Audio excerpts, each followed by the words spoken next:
Alright, me.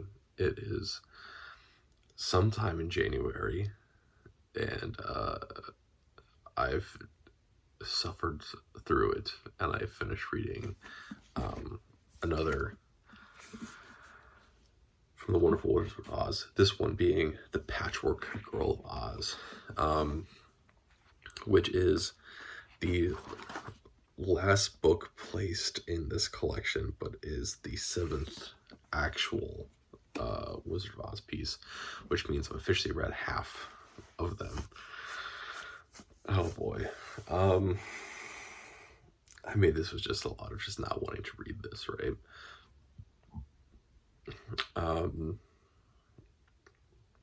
Most because a lot of my fears of where this is going is correct.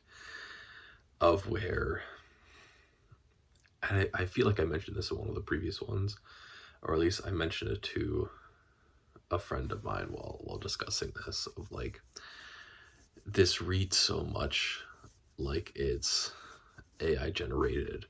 But the main reason for that is because if you've never read or seen anything that's like AI generated and that's trying to tell a story,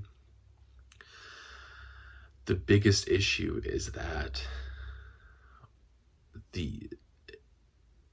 it understands how to create conflicts, but doesn't understand how to resolve them, right? And so it's just this thing of where it's like, if you read AI generated content, it is like, it sets up problem after problem after problem after problem, and then just kind of, it doesn't resolve it in any way. It just kind of leaves it there.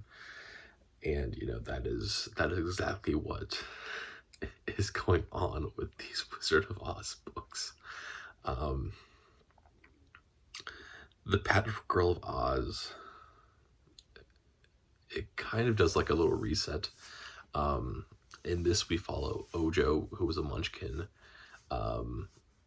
along with creations of Dr. Pipt, who Dr. Pipt is the wizard in the second book that creates the potion of life, or the dust of life, or whatever it is. And he creates it again and has created more things.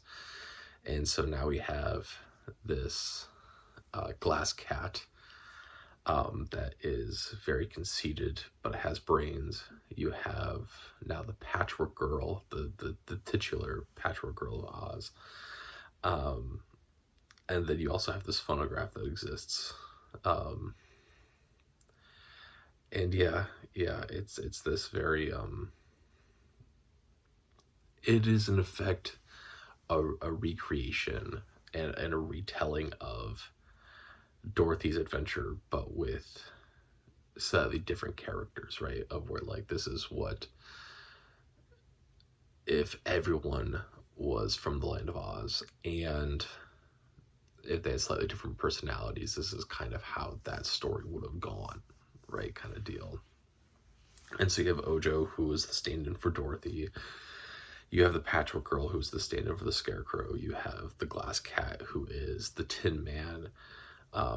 And then you eventually get the Woozy, who is similar to the Cowardly Lion,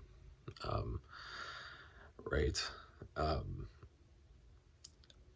And yeah, it's just one of those things of where they just kind of go through, and it's like, oh, here's a problem, oh, here's a problem, oh, here's a problem. But there's this, they all have these super, super vague resolutions to things, and it's like, okay, it doesn't, it's just the dregs. Yeah. It also does not help that so much of this story is because there's this need or this desire to re-meet every single character that has ever been introduced into the cinematic universe of the Wizard of Oz. So much of this is like, you get to a place, you re-meet a character, and then you rehash what has already occurred. So like every single chapter has like a summary portion on it, of everything that has occurred up to this point. And then you can kind of move along a little bit, right? And so it's just dragging, right? And I know that these things are made for children, right? I do fully understand this. Doesn't mean I can't complain about it though, because if I was a parent reading this to my child, I would be dragging through this. But yeah, no real actual stakes anywhere. You have this kind of weird thing with the Patchwork Girl, in which both the Scarecrow and the Tin Man, as well as like Dorothy becomes very interested in her, and Ozma becomes very interested in her, but definitely the Scarecrow and the Tin Man become like infatuated with her in a way, which is strange coming from the same person that one of his initial posits for writing these was to write children's stories that did not involve any romance. So interesting bit on that. Yeah. Interesting moral bits, I guess. You have this part where Ojo gets arrested, right? And he's anticipated being thrown into, effectively French prisons of just everything is terrible and you're dying and you're sick. But instead he's placed in this very, very nice house, a very, very lovely place. And basically the explanation that they end up giving is like that his jailer ends up giving is, well, we think it is enough that you understand that you have been punished, or have been, that you know that you have done wrong and we have caught you. And so what is the point of us making you continue to be miserable? Which is a fair point, right? When talking about yonder judiciary system, which I feel like I've talked about a lot recently. But, if in a system, right, of we are taking the liberties and lives of other people, why do we also feel the need to constantly humiliate them, when I would argue that the goal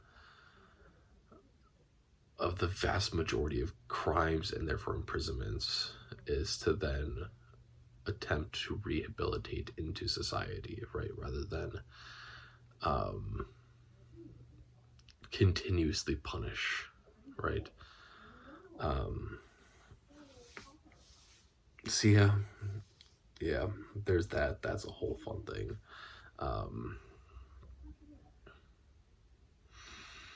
Yeah. That's that.